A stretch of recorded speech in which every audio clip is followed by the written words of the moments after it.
So in the last lesson, we handled the new action and the associated create action, which basically handled the submission of the new form. And we got it to work. Now, one thing we did leave out was that there is no way of actually creating a new recipe by clicking on any of the links, right? We can only do it by typing it in the URL. So let's go ahead and add a link to create a new recipe. So how do we do that? If you check the path for a new recipe, it says new recipe. So the path would be new recipe path. And we want to add that over here to one of the links. So let me go ahead and do that real quick. So if you remember that that's in the navigation, this navigation bar and the links, that's in the navigation partial. So I'm going to navigate to here under layouts, navigation partial, and I'm going to change this third one to create a new recipe.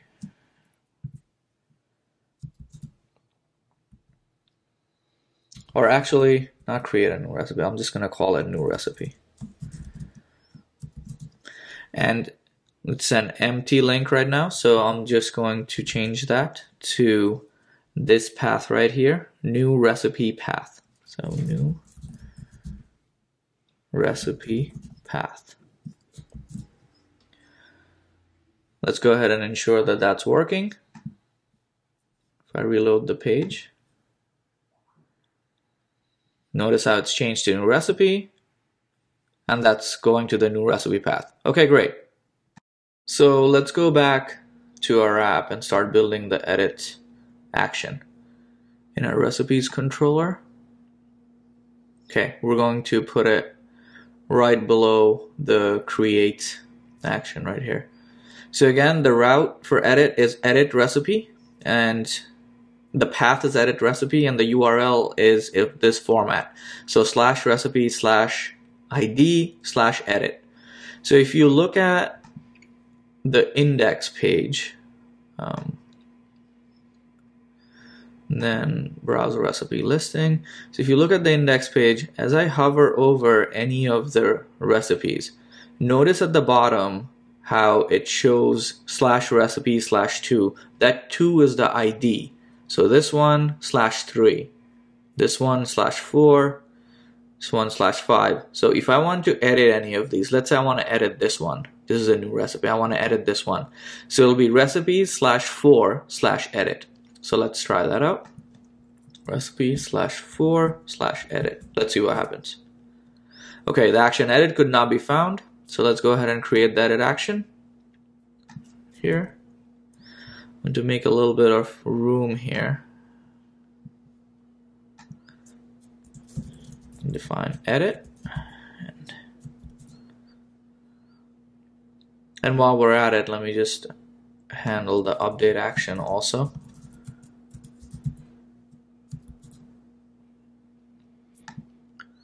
Okay, so what are we going to need for our edit action? What are the contents of our params hash that's going to be passed in? The params that's going to be passed in. To do that, to find out, actually, I'm sorry, edit, we need the form. I went ahead of myself over there. That will handle in the update. So for edit, we need the form. If I reload this page,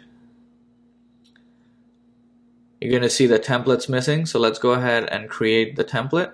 So under views, recipes, right click on recipes, new file, edit.html.erb.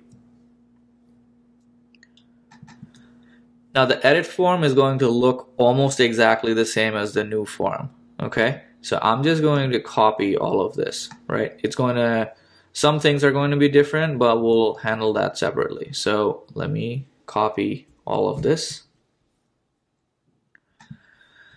and paste it here. And then let's make some updates. So create a new recipe. This is going to change. Edit. I'll call this edit recipe. and the recipe object. Now the recipe object is not available to us, so let's go to the recipes controller. Now how are we going to get the recipe object here? Since it's an existing object, remember, if we go, let's say we want to edit this recipe. It's an existing object and it has the ID of 4, right? So we're going to find it by ID. So recipe equals recipe dot find, and then params, because params is what contains the ID. Okay, and that's how we're going to find that's how we're going to assign the recipe object, or find it. Find by params ID. Okay, so the key is params, ID is the value, and that's how we'll find it. So let's go back to our edit template. So now we should have the recipe object. So this code should work, because if you're handling submission of the edit of the recipe object, and if there are errors, it will be saved on the recipe object also. So that should be the same. The form should be the same also, because again, you're going to have name, summary, description. Now, since it's a model-backed form, these fields are going to be loaded automatically when the form shows up, which we'll see very soon. But when we submit it, we don't want to say create recipe. We want to say edit recipe. Okay. So that's all we should need for the form. So let's go ahead and try it out again. /edit. Okay, great. And the form showing up. Notice how the name, summary, and description fields came pre-populated. That's because this is a model-backed form, and for model-backed forms, it picks up what's in the database and it lists it for you, which is great. Okay, so now we want to handle the submission of this form. Okay, so I'm gonna go ahead and edit this. Let me make this edited. This is a new recipe. Then click on edit recipe.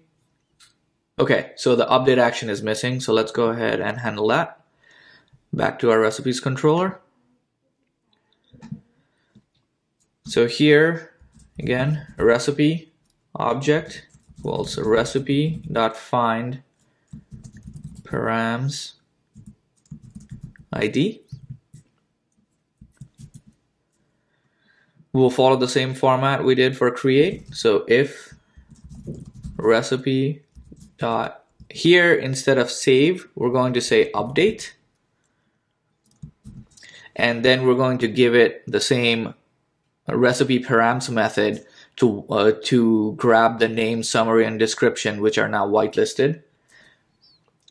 So recipe dot update recipe params,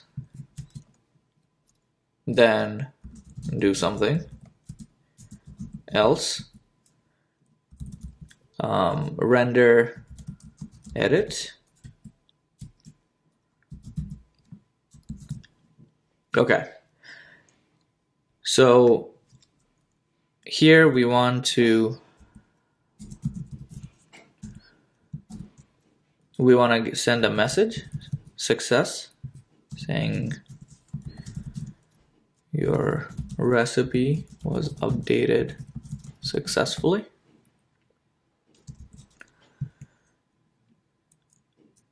And then we want to, here we don't want to redirect to the index page, which is the recipes path. We want to redirect back to the path that the recipe, path for the recipe that the user was updating, right? So redirect to, how do we get that path? Recipe path, if you look here, recipe is the show recipe page. So recipe path will be the show recipe page. However, we need to provide the recipe object to this path. so that it takes it to that particular recipe. All right, so recipe path. So that should be it for the update action. Let's go ahead and see what this is going, what's working here. So edit. All right, so I'm going to call this edited. Edit recipe. Your recipe was updated successfully. Okay, so the message is working. And notice how this didn't go back to the index page. This came back to the show recipe page for the recipe that I was updating. Okay, great. I want to return to recipes listing. All right, now let's test out if the errors are working. So let's go back to the same recipe. And let me just get rid of the name tag here. Then click edit recipe. Okay, the error is working correctly also. Great. Now let's go ahead and add the edit recipe path to the show recipe page. Okay. So back to our app. Under recipes, if you go to the show.html.erb, okay, and we're going to add a path to edit the recipe from here. So under here where it says right above the summary, let's add that here and see how that looks. So link to edit this recipe. Now the path would be the edit recipe path right here that goes to the recipes and then edit action. So edit underscore recipe path. Okay, so edit recipe path, we have to give it the recipe object, and then we want to give it a class of button.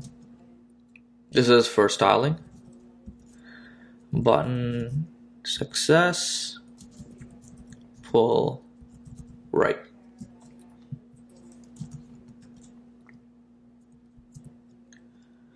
Okay, let's see what that looks like.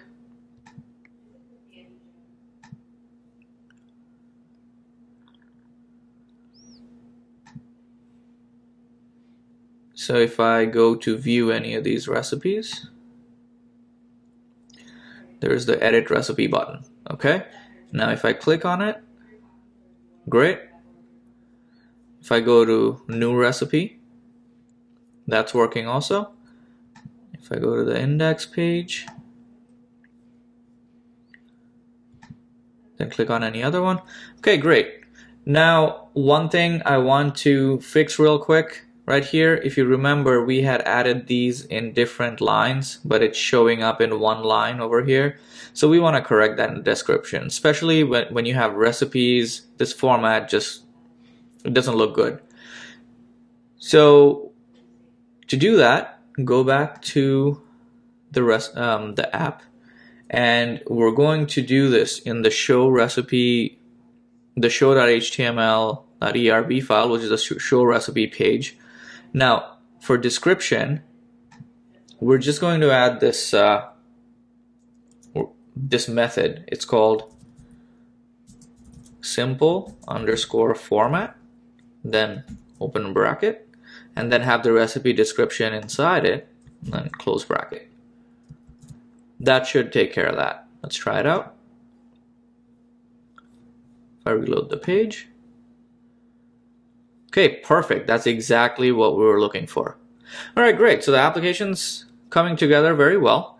Now in the next lesson, we're going to talk about partials, and we're going see, we already have some redundant code, and we're going to extract the redundancy away and create partials. All right, so see you in the next lesson.